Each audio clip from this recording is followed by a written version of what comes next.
This whole mess started back in middle school, where I met this girl who would later become both a close friend and the center of this whole situation. We were those typical friends who would playfully flirt but never cross any lines. You know the type.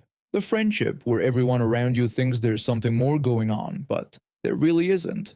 Though I'll admit there were days I wished things had gone differently. Life took us in different directions when I moved away during sophomore year of high school. Fast forward to a few months ago when I randomly bumped into her at the local big box store. It felt like old times as we caught up and we exchanged numbers to keep in touch. That's when I learned she was dating this guy who worked at my old workplace. A real piece of work, as I'd soon find out. My brother, who still worked there, came to me with some disturbing news. This guy had been bragging about using my friend for a place to stay and showed my brother some private pictures of her that should never have been shared. The moment I saw those pictures my brother forwarded to me, my blood started boiling. I immediately called her and told her to come over right away, explaining that we needed to talk about something important. When she arrived at my house about 45 minutes later, she could tell something was wrong. She asked me what happened, noting how angry I looked. I showed her the pictures and explained how her boyfriend worked with my brother and had been showing these pictures around while bragging about using her for a place to stay. Let me tell you, my friend is not someone you want to mess with when she's angry. She immediately called him and spent nearly an hour yelling at him, calling him out for being a lying, manipulative person, and berating him for sharing those private pictures. But I wasn't done yet. I knew the store he worked at had high-definition security cameras everywhere due to previous robberies. I called my old boss and reported that one of her employees was showing inappropriate pictures to other workers and possibly customers. The boss reviewed the footage and caught him not only showing the pictures, but doing other inappropriate things during his shifts. He got hit with a 3-week suspension and a massive write-up. But that wasn't even the worst of it. The state was already investigating him for missing scratch tickets worth over $300. They added unlawful distribution of inappropriate content to his charges. After a few days of thinking, my friend ended things with him. That's when he started making threats against her. Now this is where my dad comes in. He owns a local transport company, and everyone there knows and loves my friend. They were actually planning to offer her a job. The guy called for his usual weekend cab to my friend's place, not knowing what was coming. I picked him up in the cab and made an excuse about needing to stop by the station to get my phone. When we arrived, I told him there was a malfunction with the cab and asked him to wait inside while we fixed it. He walked in and saw my friend sitting at my desk, where I'd left some roses with a love you card. They were actually for my grandmother who was returning from South America. He completely lost it. The guy lunged at my friend and grabbed her by the neck. Big mistake. My dad, who's built like a professional wrestler, had him pinned to the floor in seconds. Another driver we call the Godfather dragged him outside and tied him to a pole right next to the sprinkler system. I turned it on full blast and left him there until the police arrived. Here's where it gets even better. He got released on bond and had a court date during a massive thunderstorm. He called our cab company again for a ride. Not the smartest move. The driver took extra precautions due to the flooded roads and heavy fog, making him 45 minutes late to his hearing. The judge wasn't pleased.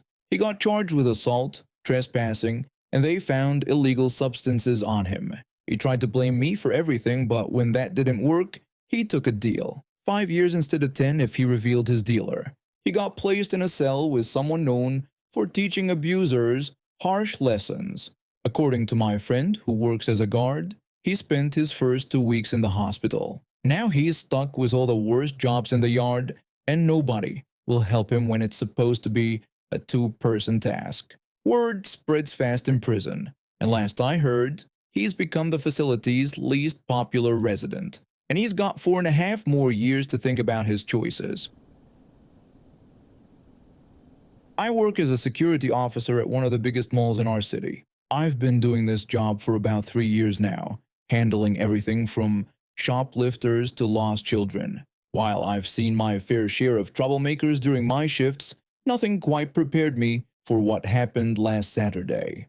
I was doing my regular patrol around the second floor, checking in with store owners and making sure everything was running smoothly. Around 2 p.m., I noticed a small crowd gathering near one of the clothing stores. Usually, when people start clustering like that, it means trouble, so I made my way over to check things out. What I witnessed next made my blood boil. In the middle of the crowd was this woman, let's call her Karen, with 3 kids who looked between 8 and 12 years old. From the expensive bags they were carrying and their clothes, you could tell they had money. They were harassing a young woman who was clearly blind, evident from her white cane and the way she was trying to navigate through the space. I heard Karen yelling at the blind woman, accusing her of bumping into her children. The blind woman tried to apologize, but Karen wouldn't hear it. She kept going on about how expensive their clothes were and how the blind woman could have made her kids fall. Her voice was getting louder with each word, drawing even more attention from nearby shoppers. The blind woman was visibly distressed, clutching her cane tighter. Her hands were shaking and you could see she was trying her best to remain calm despite the horrible situation. Before I could intervene, Karen's behavior escalated. She started talking about how her youngest child had been wanting a walking stick to play with, and then had the audacity to say that the glasses would look better on her daughter. The blind woman tried to protest, explaining that she needed her things but couldn't even finish her sentence. Before she could get the words out, Karen actually grabbed the glasses right off her face and snatched the cane from her hands. The blind woman lost her balance and fell to the ground, while Karen's kids laughed and pointed at her. Some people in the crowd gasped in shock, while others pulled out their phones to record the incident. I was already reaching for my radio when something unexpected happened. Out of nowhere, this young man came charging through the crowd. Without any warning, he executed a perfect sidekick that caught Karen right in her ribs, sending her sprawling to the floor. In one fluid motion, he recovered the glasses from Karen's face and took back the cane from her kid, who was waving it around like a toy sword. The crowd fell silent, stunned by this sudden turn of events. The young man then threatened Karen, warning her that if she ever touched his sister again, a kick would be the least of her worries. His voice was ice cold, and even I felt a chill run down my spine. He helped the blind woman up, and that's when it clicked. They must have separated briefly while shopping, and Karen saw an opportunity to take advantage of the situation.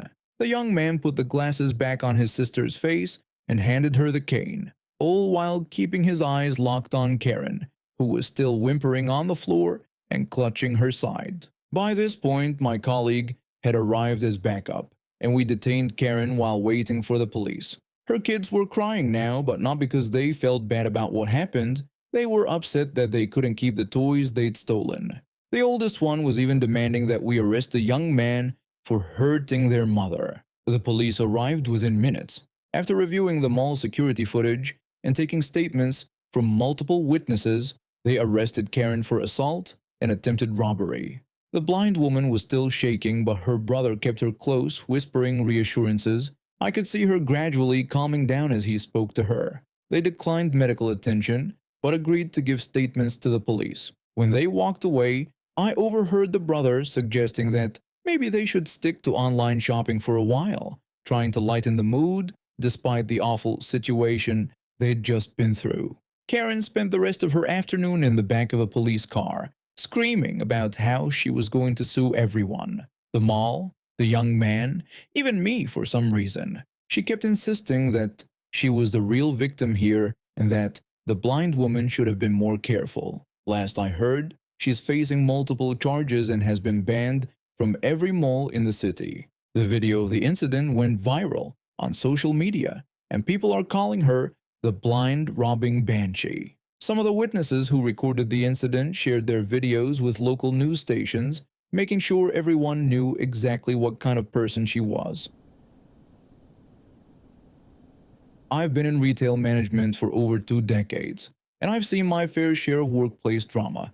But this story about my former co-worker takes the cake for being the most two-faced person I've ever met. I started as a frozen food department manager at a large supermarket. One day, I got an offer that seemed too good to be true, and it was. After just 3 days at the new job, I realized my new boss had completely lied about the working hours and responsibilities. I went back to my old supermarket, and my former boss welcomed me back without hesitation, even giving me my old position back. This meant my replacement, who I'll call the Snake, because that's what he turned out to be, had to go back to his previous role. Initially, the Snake and I were actually good friends. We'd go fishing together, our families even vacationed together in Florida one year.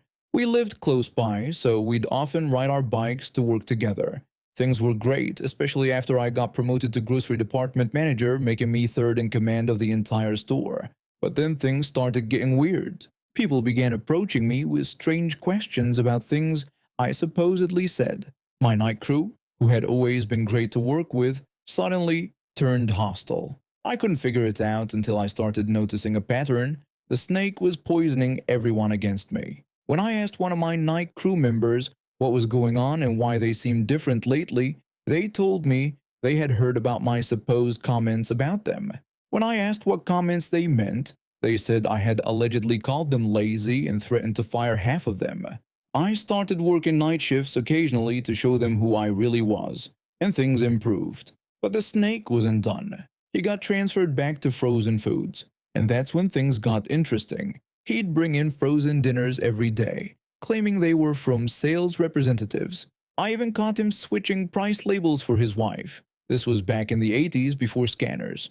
I kept quiet because I knew reporting him for small stuff would only result in a warning, and he'd make my life hell afterward. But karma had other plans. Another department manager finally got fed up and reported him for the frozen dinner scam. Just as I predicted, he only got a warning. But here's where it gets good. He immediately started telling everyone I was the one who reported him. The department manager who actually did it confronted him, telling him straight up that she was the one who reported him, not me, and that she was going to make sure everyone knew it. The Snake came running to me right after. He tried to explain that there had been a misunderstanding, but I just shrugged it off without saying much. Nobody trusted him after that. Later, the department manager told me something interesting. Apparently, the Snake had been bitter about my promotions ever since I came back years ago. He thought he deserved them more than me. The story gets better. A new grocery store opened in town, and the Snake got a management position there. He spent weeks trying to convince our employees to join him. Nobody did. At his new job, he tried his old tricks, attempting to sabotage the assistant manager. They weren't fooled and fired him after a few weeks. He came crawling back to our store begging for any position, even as a grocery bagger. The store manager asked for my opinion about giving him another chance. I told her that we didn't need the drama and that I wouldn't hire him back if it were my decision. She didn't hire him. The company expanded to several more stores after that, so he missed out on lots of opportunities, all because he couldn't stop trying to sabotage others instead of focusing on his own work. The funny thing is, despite everything that happened back then when I took my position back, he never once talked to me about it during all those times we hung out. He just let it fester while pretending to be my friend. I actually felt bad about that situation, but it wasn't my decision. The store manager insisted on giving me my old position back. In the end, his own actions led to his downfall, and he lost not just his job, but also all future opportunities with a growing company. I've been in the corporate world long enough to know that office politics can get messy, but what happened at my last job was something straight out of a soap opera. Let me tell you how I turned a disappointing situation into the best career move of my life. I've been with the company for 7 years, working my way up from an entry-level position. Training new employees became my unofficial specialty. I even flew overseas to train international teams. With my education degree and 11 years of industry experience, I developed comprehensive training materials that were being used across the entire company. Training wasn't just a job for me, it was my passion. My direct supervisor, let's call him the regional manager, wasn't exactly my biggest fan. He didn't appreciate how I always stood up for the frontline employees, claiming it made me untrustworthy. But I couldn't help it, someone needed to advocate for the people actually doing the work. One day the regional manager created a new position, company trainer. It wasn't an official corporate role, but it would formalize what I'd been doing all along. Naturally, I applied. What I didn't know at the time was that The regional manager was having an affair with one of our colleagues. Instead of conducting interviews, he simply handed the position to his mistress. He didn't even have the guts to tell me himself. He had his subordinate break the news. The subordinate approached me and awkwardly told me that they had decided to go with someone else for the trainer position. When I expressed my shock about there not being any interviews, the subordinate mentioned that the regional manager wanted to FaceTime with me. During the video call, I tried to maintain my composure while asking why he couldn't spare just 25 minutes of his time to interview me, pointing out that it could have been a development opportunity. His response was infuriating. He claimed that every day was an interview and then had the audacity to suggest I was unreliable because I was taking care of my father. My blood boiled. My father has Parkinson's disease, and in 3 years, I'd only taken 2 days off for emergency room visits. 2 days. After ending the call, the subordinate noticed my anger and asked if I was okay. I assured him I was fine, but I made it clear that I planned to report this to Human Resources, find a new job, and wouldn't feel sorry about it. I added that if I ever came back to the company, it would be to take over the regional manager's office. That night, I updated my resume and started applying for jobs. Within weeks, I had an offer that doubled my salary. But I wasn't done yet. During my 2-week notice period, I orchestrated my revenge. First, I gathered 4 other employees who had witnessed or experienced inappropriate behavior from the regional manager. Together, we filed a joint complaint to Human Resources about his affair with our colleague and its impact on workplace dynamics. Then, I systematically removed all my intellectual property from the shared system. Every training document, every slideshow, and the entire 15-day new hire course I created, gone. They were my materials, created using my expertise and education. The company had never bothered to formalize ownership of these documents, so technically they belonged to me. The dominoes fell exactly as I'd planned. The regional manager was escorted off company property and terminated. His mistress, who had 0 training experience, couldn't perform the trainer role without my materials. The position was eventually eliminated entirely. I just submitted my application for the regional manager's old position. The irony isn't lost on me. If he had just given me those 25 minutes for an interview, none of this would have happened. But I guess he has plenty of free time for interviews now. I'm making twice the money working at a company that values my contributions, and my dad's care hasn't suffered one bit. Meanwhile, my old boss lost his job, his reputation, and his office affair, all because he couldn't spare 25 minutes of his precious time.